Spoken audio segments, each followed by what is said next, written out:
Stephen Marks. Kirsten, can you imagine being an expert on dirt? Stephen Marks is an expert on dirty tricks. His new book is called Confessions of a Political Hitman. He joins us now in the studio. Stephen, welcome to Brian and the Judge. Thanks for having me. First, I just want to say I'm not an expert on dirty tricks. I'm an expert on negative campaigning. All right. As long as it's accurate, and as long as you're not lying, and as long as you're not, and as far as leaking, doing the thing, and that, like Kirsten said, the day before the election, it's not dirty. I mean, people do it all the time. Talk about dirty tricks, and talk about going into it the day before the election or two, where day or two before you can't respond. 1992, take a trip down memory lane. Florida, Bill Clinton saying that Jerry Brown to the Jewish voters was against making Jerusalem the capital of Israel, which is a complete lie. And then he kind of withdrew the statement like the next day, but it was too late. You put that seed into the older Jewish voters. You just put that seed, a modicum of, even if it's a lie. Now, and the other thing I just want to say was very interesting. Also, what Kirsten spoke of with Bill defending Hillary right now. What is this? Do you remember also 1992? Jerry Brown bringing up Whitewater in that debate, and Clinton got off the stool in Jerry Brown's face. Don't you dare talk about my wife like that. You say anything you want about me. And is that a loss of temper, or is that planned and plotted? No, that was... He didn't respond... The things about Whitewater and Hillary were all completely true. He didn't respond to that. It was just... But the next day, the story wasn't what Jerry Brown said about Hillary. The story was how Bill Clinton came to the defense... And unlike Dukakis, who had sort of stood by and said nothing when was asked the question. Exactly. Yeah. All right, George, let's go to November or late October of 2000, and somebody leaking that a youthful George Bush had pleaded guilty to DWA. Now, as I recall, that was leaked about 2 or 3 days before the general election. I'd like to say something about that. I am shocked, like Humphrey Bogart, not Humphrey Bogart, but the character in Casablanca said.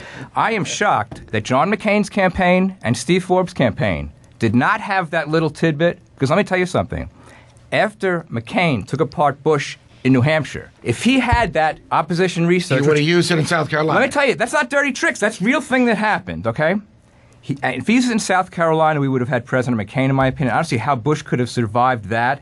And the fact that Steve Forbes, who spent a lot of money on research, as did McCain, did not find that, but obviously the Gore people did, and they leaked it to a Maine reporter 5 days before the election. Brilliant. George W. Bush's 6-point lead went to 0 on Election Day, and it was because of that DUI. So who do you think, there's always this question of who engages more in dirty tricks, Republicans or Democrats? Is it the same, or is it... It's exactly the same. Yeah. I mean, what was worse than hiring Terry Lenzer to dig up dirt on the special prosecutor during impeachment? Oh, Ken Starr? Right. And the worst they could find, this guy was so squeaky clean it wasn't even funny. The worst they could find, he defended tobacco companies. Remember, that was millions and millions of dollars of going through his garbage. Actually, went through his garbage cans. Remember that? Right. Yeah. And that's the worst. So on both sides, you have that was amateur hour, just like the G. Gordon Liddy sending a guy with a White House pass into the Watergate. If that guy didn't have the pass on him, that never would have been connected. But I mean, it's pure amateur hour. What's the dirtiest dirt you ever saw? Well, what's your definition? Okay, is dirt like legitimate information? No. The worst dirty trick, the worst sting, the worst setup you ever saw. Not opposition research. Okay. Because I don't consider that dirt, and neither do you. Neither does Kirsten.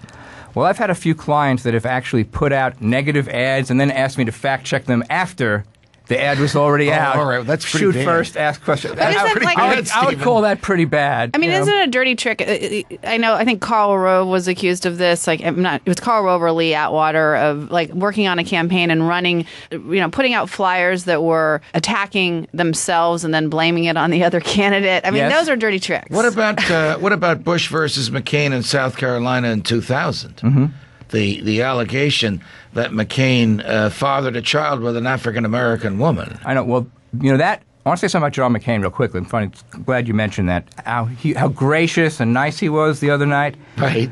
You remember in South Carolina 8 years ago, his quote-unquote concession speech, where he was screaming and yelling and everybody practically pushed Maria Shriver's mic into her face.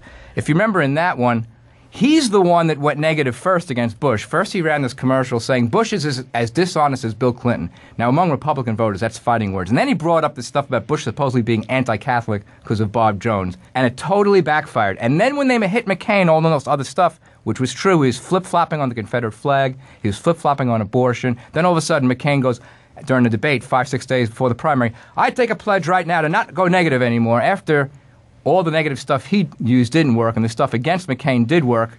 And that's why I think at the end you saw those desperate attacks against McCain, bringing up the Vietnam War stuff, bringing up his wife, because, you know, a lot of that stuck to him last time, even though it was dirty tricks and illegitimate. Well, would we define dirty tricks as a known, as advancing a known untruth? Yes, that's a dirty trick. And him saying that George W. Bush was anti-Catholic when his own brother Jeb is Catholic, and first saying he didn't know about the ad. It's also a known And then untruth. in Michigan admitting that he lied and he did know about the ad. That was the first time in McCain in 2000 where his big thing was his integrity, his honesty with the reporters, where they realized that this guy's just like everybody else.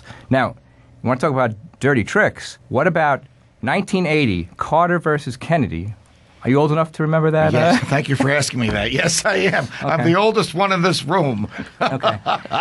What about Jimmy Carter, who was 2-1 behind Kennedy? Kirsten's probably too young to remember this, but he's behind. He's getting killed. But then the hostage crisis happens, and all of a sudden he's acting very presidential. He stops debating. He has what they call the Rose Garden strategy. He stayed in the White House. Right. Wouldn't talk to Ted Kennedy. Wouldn't debate him. Would just do nothing. And you know what his campaign slogan was during those primaries against Ted Kennedy? Right. I will not panic in a crisis. Shades of Mary Jo. So he didn't have panic in a but crisis. It worked. It worked. And let me say one other thing. When he ran against Reagan in the general, and he knew he was going down. You remember the stuff he was throwing out? That Reagan was somehow connected to the Ku Klux Klan because he had campaigned in a city that Reagan was, the week before. That Reagan, if elected, would separate black from... He actually said this, Jimmy Carter. Separate black from white, Jew from Christian, and Northern from Southerner. Oh, boy. This was some of the nastiest, dirtiest, far worse than anything. And it did not work. It did not work. Because right. You know why? Because it was B-U-L... You know the word. Got it. And people saw through it. Beyond being acceptable. Stephen Marks is the author. The book is Confessions of a Political Hitman. If you want to read about dirt and how it has influenced and affected public policy in the United States. Macaca, you remember that? Yes. That's the book. Go get it. Stephen, thank you for joining us. Thank you, Judge, for having me. The real world and you meet here. It's Brian and the Judge.